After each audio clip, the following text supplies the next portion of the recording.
আকাশবাণী কলকাতা।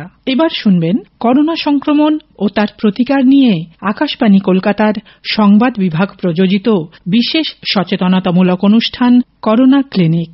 আজকের অতিথি মেডিসিন বিশেষজ্ঞ ডক্টর অরিন্দম বিশ্বাস। সাক্ষাৎকার নিচ্ছেন অগ্নিবীণ চট্টোপাধ্যায়। ডক্টর বিশ্বাস, করোনা ক্লিনিকে আপনাকে স্বাগত। পুজোর আগে সবারই একটা আশঙ্কা ছিল যে পরবর্তীতে সংক্রমণ খুব বেড়ে যাবে। পুজোর সময় কিন্তু যতটা ভাবা হয়েছিল ভিড় অতটা হয়নি। এতে কি আশঙ্কা একটু কম বলে মনে হতে পারে? মানে আমরা কি কিছুটা আশান্বিত থাকতে পারি? আমরা নিশ্চয়ই আশান্বিত থাকতে পারি, তবে এই মুহূর্তে পুজোর যে প্রতিফলন, যে পুজোর সময় পুজোর জন্য সংক্রমণের বৃদ্ধি হয়েছে কিনা বা সংক্রমণটা নিয়ন্ত্রণে ছিল কিনা, সেটা আরো কয়েক সপ্তাহ পরে আমরা কিন্তু স্পষ্টভাবে বুঝতে পারব। আর পরীক্ষার সংখ্যাটা আমাদেরকে আরেকটু বাড়াতে হবে। সেই পরিসর যদি বৃদ্ধি পায় তাহলে কিন্তু আমরা অনেকটা আন্দাজ করতে পারবো যে পুজোর সময় সংক্রমিতের সংখ্যা বেশি ছিল কিনা বা একটা জায়গায় আটকানো গেছিল কিনা। কারণ পুজোর সময় এক শ্রেণীর মানুষ বেরোননি, তারা যথাযথ নির্দেশিকা পালন করেছেন এবং তারা বিধিনিষেধও মেনেছেন। কিন্তু অনেক মানুষকে দেখা গেছে গাড়িতে, অনেক মানুষকে দেখা গেছে রেস্তোরাঁয়, সেইখানে কিন্তু ভিড়গুলো হয়েছিল। সেই জায়গায় আমার কিছুটা আশঙ্কা আছে যে সংক্রমণ হয়তো হতে পারে, তবে আমরা যতটা ভেবেছিলাম সেইভাবে হয়তো চিকিৎসক হিসেবে আমি মনে করি খানিকটা কম থাকবে, অতটা বৃদ্ধি হয়তো পাবে না। ডক্টর বিশ্বাস, লোকাল ট্রেন চালানোর একটা কথা হচ্ছে, রাজ্য সরকার এবং রেল এটা নিয়ে কথা বলছে। এবার লোকাল ট্রেন চললে পরিস্থিতিটা কোন দিকে যেতে পারে আপনার কি মনে হয়? দেখুন, এখনো লোকাল ট্রেন চালু করার মতন পরিস্থিতি কিন্তু আমাদের নেই। হয়তো বাস্তবিক ক্ষেত্রে, অর্থনৈতিক ক্ষেত্রে আমরা কিছুটা আঘাত পাচ্ছি বা পেতে চলেছি, কিন্তু লোকাল ট্রেন মানেই মানুষের কিন্তু মেলামেশা হবে, জনসমাগম তৈরি হবে। এই জনসমাগম তৈরি হলেই কিন্তু কোভিড একজন আরেকজনের কাছে পৌঁছে যাবে। কোভিড এর সংক্রমণের বৃদ্ধির কিন্তু আটকানোটাই আমাদের এখন মূল উদ্দেশ্য। এই উদ্দেশ্যটা আমাদের সফল করতে হবে, আমাদের প্রয়াসটা সাফল্যমণ্ডিত করতে হবে।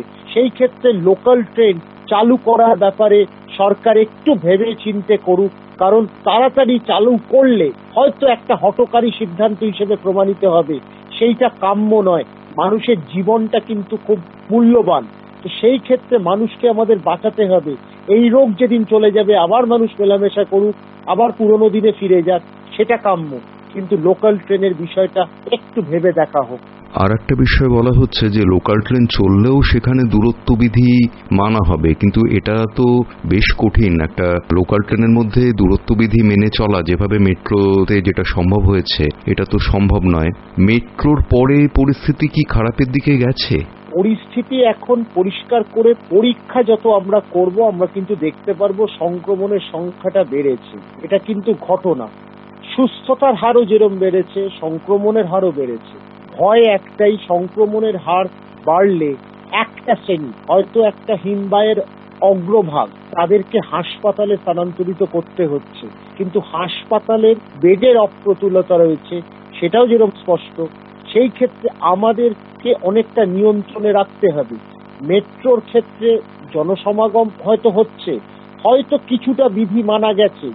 লোকাল ট্রেনের ক্ষেত্রে, কারণ এটা মানুষের এক জায়গা থেকে আরেক জায়গায়, গ্রামের মানুষ যারা শহরে আসবেন, শহর থেকে গ্রামে যাবেন, তো সেই জায়গায় বা শহরাঞ্চলে যাবেন, সেই জায়গাগুলো যদি দেখতে হয় তাহলে কিন্তু আমি বলবো লোকাল ট্রেনে কিন্তু এই দূরত্ব মানা সম্ভব নয়। কারণ মানুষকে, চাকরিজীবী মানুষ, তাদেরকে একটা সময় অফিসে পৌঁছতে হবে। যারা আছেন তাদেরকে অনেক বাজারহাট করতে হয়, তাদেরকে একটা সময়ের মধ্যে যেতে হবে। এই সময়টা রাখতে গেলে তারা কিন্তু আরেকটা ট্রেনের জন্য অপেক্ষা করবেন না, তাহলে আরেকটা করতে হয় খুব কম মানুষকে নিয়ে গিয়ে ট্রেনের যে সংখ্যাগুলো আরো বাড়াতে হয়, সেইটা এই সময় কিন্তু প্রায় অসম্ভব। সেই ক্ষেত্রে আমি বলবো লোকাল ট্রেন চালু করার বিষয় সরকার একটু সময় নিয়ে করুক। আবার বলছি, মানুষের প্রাণটা কিন্তু মূল্যবান।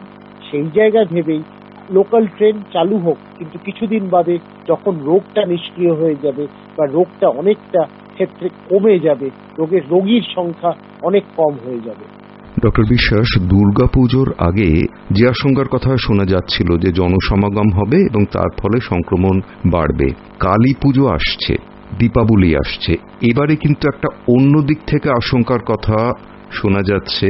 সেটা জনসমাগম কেন্দ্রিক অতটা নয়, বলা হচ্ছে যে বাজি পোড়ানোর ফলে যে পরিবেশ দূষণ হবে তার ফলে কিন্তু যারা কোভিড রোগী তাদের আরো অনেকটা অসুবিধা হবে এবং পরিস্থিতিটা আবার ওই দিক থেকে খারাপ হবে। এই বিষয়টা যদি একটু পরিষ্কার করে বলেন আমাদের। দেখুন, একটা কথা, জনসমাগমটাই কিন্তু মূল ভিত্তি কোভিড ছড়িয়ে যাওয়ার।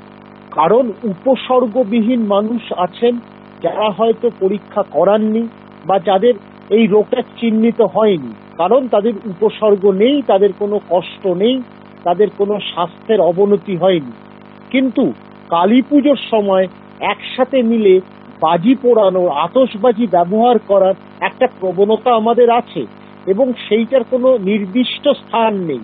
আমরা বাড়ির দালানেও করি, আমরা বাড়ির ছাদে করি, আমরা গলিতে করি, রাস্তায় করি। দূষণ হয়, 30 থেকে 40% দূষণ কিন্তু কালী পুজোর সময় বাড়ে, এটা প্রমাণিত হয়েছে। কিন্তু রাসায়নিক পদার্থগুলো যদি ফুসফুসের মধ্যে প্রবেশ করে ধোঁয়ার থেকে, যা আতশবাজি মাঝে মাঝে ব্যবহার করা হয়, তাতে ফুসফুসের কিন্তু খানিকটা ক্ষতি হতে পারে। আর যারা হাঁপানি রোগ আছে তাদের ক্ষেত্রে ক্ষতিটা আরো বেশি হয়, সমস্যা ত্বরান্বিত হয়। এই জায়গায় একটা কথা বলবো, কোভিড হয়তো কালী পুজোর সময় একটা কারণে বাড়তে পারে, সেটা হচ্ছে জনসমাগম। একসাথে মিলে বাজি ফাটাবার একটা প্রবণতা আমাদের মধ্যে থাকে। একজন একটা রকেট ছাড়লো, আবার আরেকজন গিয়ে আরেকটা রকেট ছাড়লো, চক্রাকারে এই ঘটনাগুলো ঘটতে থাকে। কোনো নির্দিষ্ট স্থান নেই বা কোনো নিরান জায়গা নেই যেখানে বাজিগুলো ফাটানো যায়। সেই কারণে অনেকটা সময় নিয়ে আমরা বাজি ফাটাই। এইখানে সময়টা যদি খুব কম বা বেঁধে দেওয়া হয় বা খুব কম মানুষ, কারণ 10 জন মানুষও যদি কাছাকাছি থাকে সেখানেও 14% সংক্রমিত হতে পারে, এটা একটা মার্কিন সংস্থার রিপোর্ট এবং সেটা প্রমাণিত হয়েছে। সেই ক্ষেত্রে জনসমাগমটা কিন্তু একটা মূল ভিত্তি। আরেকটা হচ্ছে এই যে দূষিত পদার্থ, দূষিত করার জন্য যে পদার্থগুলো ব্যবহার করা হয়, সেই পদার্থগুলো কিন্তু মারাত্মক আর নেতিবাচক প্রভাব ফেলতে পারে ফুসফুসের ওপর, সেটাও কিন্তু প্রমাণিত হয়েছে একাধিকবার।